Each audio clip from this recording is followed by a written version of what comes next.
news is the first rough draft of history. And so in that sense, we're kind of the first rough draft of History Museum.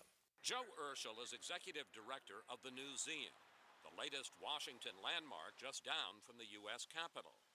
At a time when the media takes hits from all sides, the mission here is to reaffirm the First Amendment and the importance of a free press to our democracy. We're not press bashers, we're not press apologists.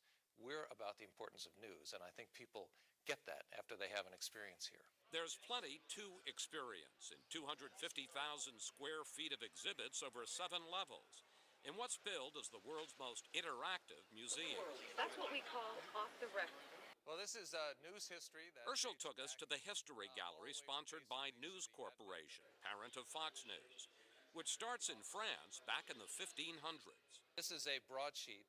It's an illustration of the wars between the Catholics and the Huguenots, and you can see it's very graphic. You can also pull up front pages over the centuries and zoom in to read how they covered historic events.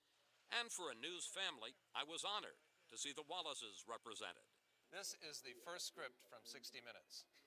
You may find that of interest. I was going to say, the old man made the museum. Yeah, exactly. There are also powerful exhibits, such as the twisted top 30 feet of the broadcast antenna that stood on the World Trade Center. Nearby, front pages from around the world, and a video of reporters who covered that day. Something else just hit, a very large... Do you find people are very moved by this exhibit? People are so moved, in fact, that we've had to put out boxes of Kleenex for them to use. And during the day, we have to replace those boxes several times. All right, I'll get them. But there's also plenty of fun, such as an area where you get to be a TV reporter. I couldn't resist. You get to pick a location for your backdrop. Where would you like Got to to be go? the White House correspondent. Okay, send us to the White House. I'm Chris Wallace. It was a busy week. But the bottom line here is serious.